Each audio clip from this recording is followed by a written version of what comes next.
Hey guys, स्वागत है आप सभी का फिर से इस चैनल में। आज मैं बीएल मांगा हिंदी एक्सप्लेनेशन के द मंडे सेवियर का चैप्टर 45 एक्सप्लेन करने वाली हूँ। आई होप आप सभी को ये वीडियो अच्छी लगेगी। Now let's start the video. Chapter के स्टार्टिंग में यूनबॉर्न और यूएल को दिखाया जाता है जो लंच कर रहे थे। यूएल सोचता है ये ऑलमोस्ट टाइम हो गया है यूनहो के साथ मिलने का, लेकिन मैं ह्यूंग को इसके बारे में बताने का करेज नहीं कर पा रहा हूँ। तभी यूनबॉर्न बोलता है तुम श्रिम्प को बाहर निकाल सकते हो। यूएल नोट करता है। यूएल फिर सोचने लगता है मैं बस यूनहो के साथ हैंग आउट करने जा रहा हूँ, लेकिन ये इतना ज्यादा हार्ड क्यों है यूनवॉन ह्यूंग को इसके बारे में बताने के लिए। फिर यूएल और यूनहो के चैट्स दिखाए जाते हैं जहाँ पर यूनहो ने सैटरडे के 1 बजे मिलने को बोला था। यूएल बोलता है मैं 1 बजे नहीं मिल सकता हूँ क्योंकि मुझे एकेडमी जाना है और उसके बाद मुझे वर्क पर भी जाना है। यूनहो फिर बोलता है कि 5 बजे कैसा रहेगा, हम साथ में डिनर करेंगे। यूएल इसे हाँ कर देता है और बोलता है कि मैं 5 बजे वहां पर घर पर पहुंच जाऊंगा। यूएल सोचने लगता है कि मुझे ह्यूंग से छुपाना ही होगा कि मैं यूनहो के साथ मिलने जा रहा हूँ, क्योंकि यूनबॉन ह्यूंग को पसंद नहीं है मेरा यूनहो के साथ मिलना। उसके बाद कुछ नोट्स भी दिखाए जाते हैं जहां पर यूनबॉन ने यूएल को दिए होते हैं। क्या तुम मरना चाहते हो? तुम यूनहो के साथ रहना बंद कर दो। यूनबॉन का यूएल का यूनहो के साथ मिलना पसंद नहीं था। फिर प्रेजेंट में दिखाया जाता है जहां पर यूनबॉन यूएल से पूछता है कि हम लंच के बाद क्या करने वाले हैं। यूएल यूनबॉन की ओर देखता है और बोलता है सॉरी। यूनबॉन बोलता है हमने पूरा वीक साथ में टाइम स्पेंड नहीं किया है तुम्हारी एकेडमी की वजह से। क्या तुम नामसान जाना चाहते हो? रात को बारिश होने की संभावना है, हम वहां पर जाएंगे और जल्दी से वापस भी आ जाएंगे। यूएल कोई रिस्पॉन्स नहीं देता है। यूनबॉन यूएल की ओर देखता है और बोलता है क्या तुम नहीं चलना चाहते हो? मुझे लगा कि तुम इस आइडिया को पसंद करोगे। यूएल ये सुनकर उसे पसीने आने लगते हैं। वो हेजिटेट करते हुए बोलता है कि ये सुनने में अच्छा लग रहा है, लेकिन सच बताऊं तो मुझे आज किसी के साथ मिलना है। ये सुनकर यूनबॉन यूएल की ओर देखता है और बोलता है तुम्हें किसी और के साथ मिलना है, लेकिन किसके साथ? यूएल श्रिम्प को खाने वाला था। तभी यूनबॉन की बातें सुनकर यूएल को पसीने आने लगते हैं और वो बहुत ज्यादा नर्वस होने लगता है और सोचता है अब मैं क्या करूं? क्या मुझे ह्यूंग को बता देना चाहिए कि मैं यूनहो के साथ हैंग आउट करने जा रहा हूं? लेकिन यूनबॉन ह्यूंग इसे पसंद नहीं करेगा अगर उसे पता चलेगा कि मैं यूनहो के साथ हैंग आउट करने जा रहा हूँ। फिर यूएल यूनबॉन को झूठ बोलता है कि आज ऑर्फनेज के डायरेक्टर का बर्थडे है और वो उसी के बर्थडे को सेलिब्रेट करने जा रहा है। यूनबॉन ये सुनकर बोलता है ओ अच्छा, तो आज डायरेक्टर का बर्थडे है, अगर मैं तुम्हारे साथ चलूंगा तो ये थोड़ा ऑकवर्ड हो जाएगा। यूएल बोलता है मैं बस उन्हें अपना रिगार्ड सेंड करने जाऊंगा और जल्दी ही वापस आ जाऊंगा। यूनबॉन बोलता है कि तुम बहुत लंबे समय से डायरेक्टर से मिले नहीं हो, तुम्हें अपना समय लेना चाहिए जब तक तुम वहां पर टाइम स्पेंड करना चाहते हो। और बोलता है कि अगर तुम मुझे कॉल कर दोगे तो मैं तुम्हें पिक करने भी आ जाऊंगा। इतना सुनते ही यूएल मना करने लगता है और बोलता है नहीं नहीं, इसकी जरूरत नहीं है, वो बहुत ही ज्यादा क्लोज है तो मैं वहां पर जाऊंगा और जल्दी से वापस भी आ जाऊंगा। यूनबॉर्न चुपचाप बस उसकी ओर देखने लगता है। फिर सीन चेंज होता है और दिखाया जाता है यूएल तैयार हो गया होता है वहां से निकलने के लिए। फिर यूनबॉर्न बार बार उससे क्वेश्चन पूछता है कि क्या तुमने अम्ब्रेला ले लिया है और सेलफोन और वॉलेट ले लिया है, और फिर से पूछता है कि क्या तुमने डायरेक्टर के बर्थडे के लिए गिफ्ट ऑलरेडी खरीद लिया है? अगर तुमने नहीं खरीदा है तो क्या तुम्हें मेरे क्रेडिट कार्ड की जरूरत है? यूएल गिल्टी होते हुए बोलता है मेरे पास ऑलरेडी पैसे हैं, मैं डायरेक्टर के बर्थडे गिफ्ट को जाते समय खरीद लूंगा। वो बहुत ही ज्यादा गिल्टी फील कर रहा था यूनवॉन को झूठ बोलते समय। यूएल यूनबॉर्न से झूठ नहीं बोलना चाहता था, लेकिन यूएल यूनबॉर्न से सच नहीं बोल सकता था क्योंकि यूनबॉर्न को पसंद नहीं था यूनहो के साथ टाइम स्पेंड करना यूएल के द्वारा। तो यूएल बहुत ज्यादा गिल्टी फील कर रहा था। यूनबॉर्न बोलता है मैं तुम्हें लिफ्ट दे सकता हूँ, मैं तुम्हें डायरेक्टर के घर तक छोड़ सकता हूँ। यूएल मना करने लगता है और बोलता है नहीं नहीं, तुम हमेशा अकेडमी से मुझे पिक करते हो, तुम्हें रेस्ट कर लेना चाहिए। मैं जल्दी से वहां पर जाऊंगा और जल्दी ही वापस भी आ जाऊंगा। यूनबॉर्न फिर उसे जाते हुए देखता है और सोचता है कि ये इतना ज्यादा जल्दी में क्यों है आज। फिर सीन चेंज होता है और 30 मिनट बाद दिखाया जाता है जहां पर यूनबॉर्न अकेला घर पर होता है और वो टीवी देख रहा था। वो बोलता है कि उसने कहा था कि वो जल्दी ही वापस आ जाएगा।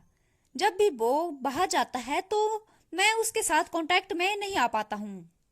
यूल को घर से निकले सिर्फ आधा घंटा हुआ था, लेकिन यूनबॉर्न उसे अभी से ही मिस करने लगा था।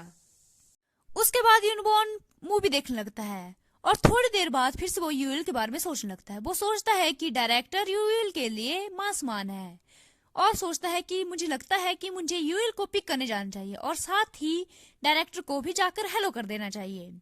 और सोचता है कि मुझे उनके लिए एक बर्थडे गिफ्ट भी खरीद लेना चाहिए और फोन निकालता है और सर्च करने लगता है मदर के लिए बर्थडे गिफ्ट। वहां पर कुछ रिकमेंडेशन आती है और साथ में नीचे आता है mother in law birthday gift. Yunwon उसकी ओर देखता है और फिर mother in law birthday gift की ओर टाइप करता है। डायरेक्टर यूएल के लिए एक मां समान है, तो यूनवॉन के लिए ऑफ कोर्स वो एक मदर इन लॉ की तरह होगी। आई होप यूनवॉन जल्दी से अपनी फीलिंग को यूएल को कन्फेस कर दे और वो जल्दी से अपने रिलेशनशिप को क्लियर कर दे कि वो उनका रिलेशनशिप है क्या। चलो अब स्टोरी में वापस आ जाते हैं। स्टोरी में आगे यूनबॉर्न शावर लेने चल जाता है और 10th की आउटफिट पहनते हुए बाहर आता है और खुद को देखते हुए बोलता है मैं एक बच्चे की तरह लग रहा हूँ। फिर वो दूसरी ड्रेस चेंज करता है और खुद को मिरर में देखते हुए बोलता है क्या मेरे पास सिर्फ यही आउटफिट है। और फिर से वो ड्रेस चेंज करता है और इस बार वो फॉर्मल ड्रेसेस चेंज करता है और खुद को मिरर में देखते हुए अपने नेक को स्क्रैच करते हुए सोचता है क्या ये कुछ ज्यादा ही हो जाएगा। और फिर अपने वार्डरोब में देखने लगता है और सोचता है कि फिर भी ये ज्यादा अच्छी है बाकी ड्रेसेस से, इट लुक्स नीट। उसके बाद यूनबॉर्न अपने बालों को सेट करने लगता है, तभी उसका ध्यान उसके फेस के स्कार पर जाता है और बाद में दिखाया जाता है जहां पर यूनबॉर्न ने अपने स्कार पर बैंडेज लगा दी होती है। वो टाइम को देखता है और फिर निकल जाता है वहां से डायरेक्टर के बर्थडे पार्टी में। यहीं पर दूसरी ओर यूल को दिखाया जाता है जो यूनहो और उसकी ग्रैंडमा के साथ डिनर कर रहा था। यूनहो की ग्रैंडमा बोलती है यूल को मैं श्योर नहीं हूँ कि तुम्हें ये खाना पसंद आएगा या नहीं और पूछती है क्या ये डिनर तुम्हारे टेस्ट का है। यूल थम्स अप देते हुए बोलता है ये सच में बहुत ही ज्यादा अच्छा है। ग्रैंडमा बोलती है कि मुझे खुशी हुई कि तुम्हें ये डिनर पसंद आया और बोलती है कि यूनहो हर समय तुम्हारी बातें करता रहता है और जैसा कि इसने बताया था कि तुम प्रिटी हो, तुम सच में बहुत ही ज्यादा प्रिटी हो। ये सुनकर यूनहो नर्वस होने लगता है और बोलता है ग्रैंडमा प्लीज क्या हम पहले डिनर फिनिश कर दे। ग्रैंडमा यूनहो को टीज करते हुए बोलते हैं व्हाई नॉट, तुमने सच में ये सब बोला था। फिर यूनहो शाई करते हुए बोलता है मैंने कब ऐसा बोला था और फिर वो जल्दी जल्दी खाना खाने लगता है। ग्रैंडमा हंसते हुए बोलती है तुम अपने गले में खाना मत फंसा देना और यूल और ग्रैंडमा यूनहो को ऐसा देखकर जोर जोर से हंसने लगते हैं। फिर सीन चेंज होता है और यूनहो यूल को बोलता है तुम इस रूम में जाकर बैठ जाओ, मैं तुम्हारे लिए कुछ फ्रूट्स लेकर आता हूँ। यूल बोलता है ठीक है और रूम में जाकर नीचे फ्लोर पर बैठ जाता है और बोलता है कि मेरा पेट बहुत ज्यादा फुल हो गया है, ऐसा लग रहा है जैसे 3 टाइम का खाना मैंने एक साथ खा लिया हो। और सोचता है कि मुझे लगा था कि मैं डिनर यूनबॉर्न ह्यू के साथ करूंगा।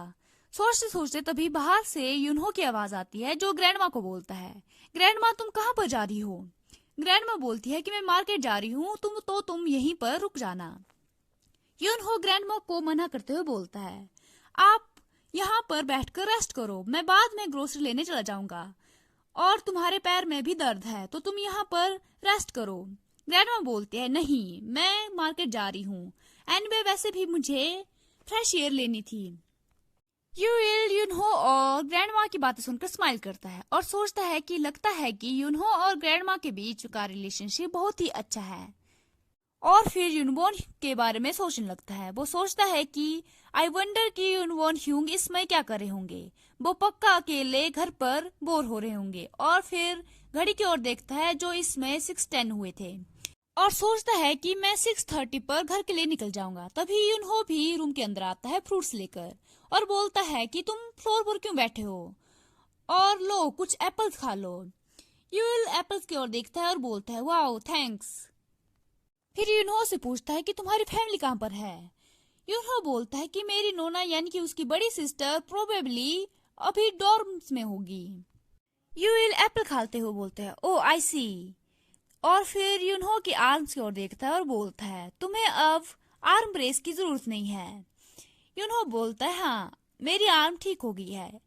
यूल फिर यूनहो से पूछता है तुम्हारी आर्म्स को चोट कैसी लगी थी, तुमने बोला था कि तुम स्टेयर से गिर गए थे। फिर यूनहो थोड़ी देर के लिए चुप रहता है और बोलता है मैं किसी बात पर को लेकर थोड़ा गुस्सा हो गया था और वहां से जल्दी में भाग रहा था, जिस वजह से मैं स्टेयर्स से टकराकर नीचे गिर गया। यूल बोलता है, तुम गुस्सा क्यों हुए थे? यूनहो कुछ देर के लिए कुछ सोचने लगता है और फिर वो थोड़ी देर बाद बोलता है, ह्यूंग, तुम यूनवोन के साथ रिलेशनशिप में कब आए? ये सुनकर यूल फ्लिंच करता है और शॉक के कारण उसके हाथों से एप्पल नीचे गिर जाता है। यूनहो प्लेट से न्यू एप्पल उठाते हुए बोलता है, तुम्हें पता है तुम्हें ज्यादा केयरफुल होने की जरूरत है। और फिर एप्पल उसे देते हुए बोलता है, मैंने सब कुछ देख लिया है, तुम्हें और यूनबोन को एक दूसरे को किस करते हुए लॉकर्स के ऊपर। ये सुनकर यूल और ज्यादा सरप्राइज हो जाता है और वो कांपते हुए बोलता है, ये सब मेरा आइडिया था यूनहोन, ह्यूंग तो बस। और फिर कांपते हुए यूनहो का नाम लेता है। यूनहो बोलता है, ह्यूंग, मेरा कोई इरादा नहीं है तुम्हारे बारे में ये सब र्यूमर स्प्रेड करने का, और ना ही कोई मेरी इंटेंशन है इसे तुम्हारे खिलाफ यूज करने का। और फिर डेस्परेट होते हुए बोलता है, मैं ये सब ये बताने की कोशिश कर रहा हूँ कि मैं बहुत ही ज्यादा जेलस फील कर रहा था जब मैंने तुम्हें और यूनबोन को एक साथ उस तरह से देखा, और गुस्से में आकर मैं वहां से भागने लगा और जिसकी वजह से मैं स्टेयर से नीचे गिर गया। ये सब इसलिए हुआ क्योंकि मैं तुम्हें लाइक करता हूँ, मैं तुम्हें सबसे पहले लाइक करने लगा था। यूएल ये सब सुनकर यूनहो की ओर देखने लगता है। यूनहो अपनी बात कंटिन्यू रखता है और बोलता है, मैं तुम्हें तब से लाइक करता हूँ जब से हम फर्स्ट टाइम मिले थे। और फिर यूनहो का फेस दिखाया जाता है जो ब्लश कर रहा था, और वो ब्लश करते हुए बोलता है, अगर मुझे पता होता कि तुम गाइस को पसंद करते हो तो मैं तुम्हें अपनी फीलिंग्स के बारे में पहले ही बता देता। और फिर शाई करते हुए बोलता है, मुझे पता है कि ये बहुत ज्यादा लेट है, लेकिन आई लाइक यू। मेरा अपनी फीलिंग को अचानक से कन्फेस करने का कोई आइडिया नहीं था, लेकिन मुझे लगा कि अगर मैं अपनी फीलिंग को कन्फेस नहीं करूंगा तो मैं बहुत ही ज्यादा रिग्रेट फील करूंगा बाद में। और ये चैप्टर इसी के साथ एंड हो जाता है। आई होप आप सभी को ये वीडियो अच्छी लगी होगी। If you like, please like, share and comment in this video, and don't forget to subscribe this channel. Thank you so much for watching. See you in the next video. Bye bye.